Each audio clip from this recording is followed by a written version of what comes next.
I was planning on waiting until this August to do my follow-up, but given the circumstances that have been taking part since then and are currently ongoing, my hand has been forced a full 3 months early. So, with that, following up a video that I did last year, I will state for the record, or to start off with, that my HBO Max and Relax series will remain in hiatus, and here is an update on why.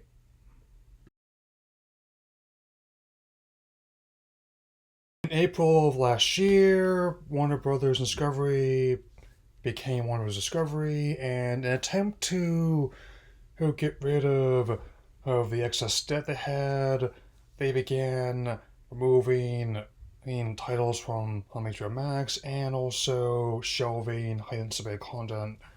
And as we all know, however, it backfired. Many accounts actually losing more money than they intend to save.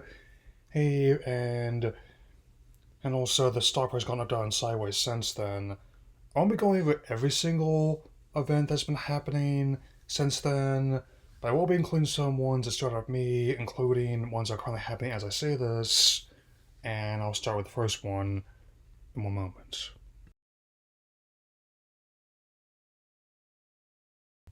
Of the many facets of the studio to get caught in the crossfire, Cartoon Network Studio is one of the most prominent. On top of more shows being removed as I record this, as I had a reason I'll get into at the end, and the narrative just seemed to be very muddled, some of which, in the case, deliberately. First, they said they were shutting it down. Then they said they weren't. Then they said they were sharing resources with WB Animation, letting this money go around. Then they said that wasn't going to happen.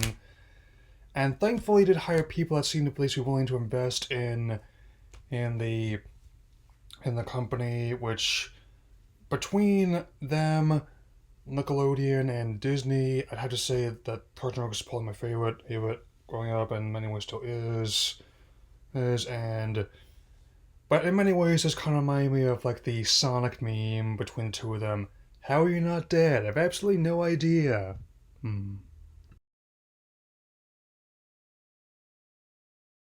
So, with just over 10 years in existence, after this year, the DC Extended Universe, under the new leadership of James Gunn and Peter Safran, will be rebooted in some respects as the DC Universe. The first phase of a new decade of content known as Gods and Monsters is set to be unveiled and released in the near future, or following the summer. Normally this kind of project will excite me, but as I'm about to tell you, there's a number of reasons why I actually have mixed feelings towards the matter. On one hand, and even as someone who hasn't been as hard on the franchise as others, even I will admit that there are issues in mind that a reboot could potentially solve. Especially some aspects are potentially kept and retooled for the new one. On the other, it's already not starting off on the best footing, given how Shazam 2 underperformed at the box office. And I didn't think it was a bad movie. It wasn't quite the perfection the first one was, but let me put it this way: I was waiting in line and to see it. Someone told me to my face that they have no interest as to the remaining slate outside of that this year. My case is I'm gonna be done with that after Aquaman and Lost Kingdom comes out, because, as I've stated before, if I were to remove the shenanigans of the company and the lead actor from the equation from The Flash, it just looks like a mess. I legit don't understand the hype for it. And to this extent, Blue Beetle, not a huge fan of the IP. It doesn't look like the worst thing ever, but I'm gonna let someone else be the guinea pig for those ones for the first time, because they have this habit of promising and delivering. Admittedly, that I'm concerned about them repeating in the reboot. But hey, give them credit where it's due. That's the Long in the Dark universe.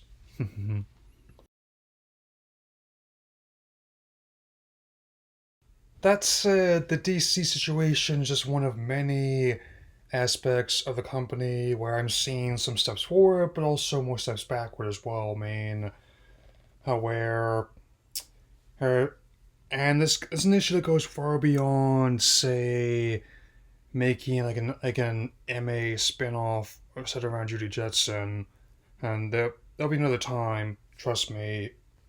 Hey, I mean, I am thankful that even though Project Popcorn was a contentious experiment behind the scenes, on the whole, I did think it was successful. I personally kept my word about saying the ones I was supposed to be interested in both at home and theatrically. I mean, and the experiment has yielded fruit with Doom Part 2 coming later this year here and looking very exciting. I mean, adapting second half of Frank Herbert's seminal novel, and also a Mortal Kombat 2 is still being fast tracked for next year, where the latest updates having Carl Urban tapped by Johnny Cage as someone who enjoyed him as both the Kelvin Tyler McCoy as well as Dredd.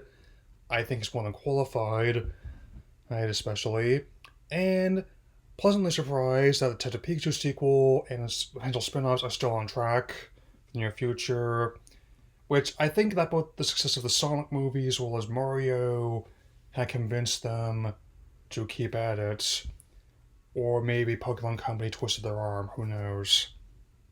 That isn't to say, hey, that there aren't mistakes I'm concerned about them repeating. Far from it. I'm about to conclude my thoughts on this upcoming rebrand and why I am not going to be really addressing it too much after this, as unless something happens this August, making this a trilogy.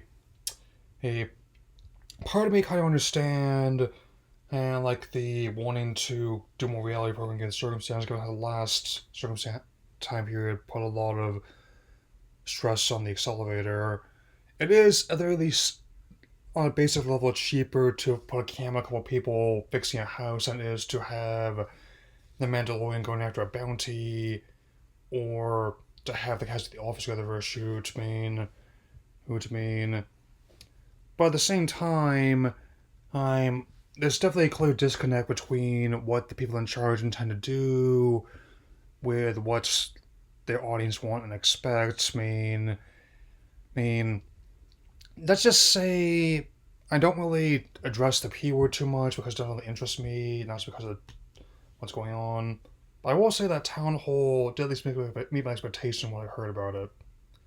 I didn't expect it to play dumpster fire, and I got it.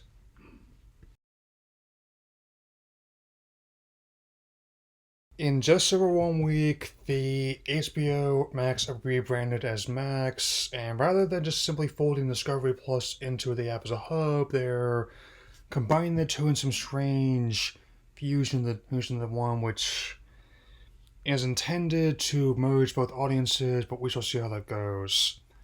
I have been skeptical based on they have promised a lot of stuff on there, but they haven't actually shown it, so it's definitely going to be interesting to see what happens, whether or not it actually succeeds as they're claiming it will, or it becomes another casualty of streaming wars. There's also now a new wrinkle in the his equation that they openly admitted they were not preparing for, or the ongoing, as I record this, writer's strike, which may not be exactly the same as the one that I previously experienced in late 2007, early 2008, but there's a lot of similarities. I mean, one key difference is that thanks to social feeds, we're seeing, and the digital age, we're seeing a lot of stuff in real time, that the impact is potentially being felt quicker and lasting longer, and I think that could also potentially not overshadow this app, but also derail it completely if it continues. Who's that? It was for an extended period of time. The last strike that I personally lived through lasted 100 days and impacted numerous shows and movies. And The longest lasting one was in the late 80s and lasted over 150 days. One concept between them all was residuals, which is why certain shows are ending and were removed, which understandably left their creators less than pleased. I still intend to do a spoiler review of Shazam, Fury of the Gods, as at least a couple weeks after it streams on this new app. However, her failing in what happens next. This has been an update on why, for now at least, HBO Max and Relax remain in hiatus. I will not be doing Max and Relax to replace it. I mean, there'll be other content talking about it, but it'll be separately disconnected from the series now. Oh, that'll be all. And I'll see you when I look at Scarlet and Violet later this week, as well as when I look at Ponyo later this month. Take care, everyone.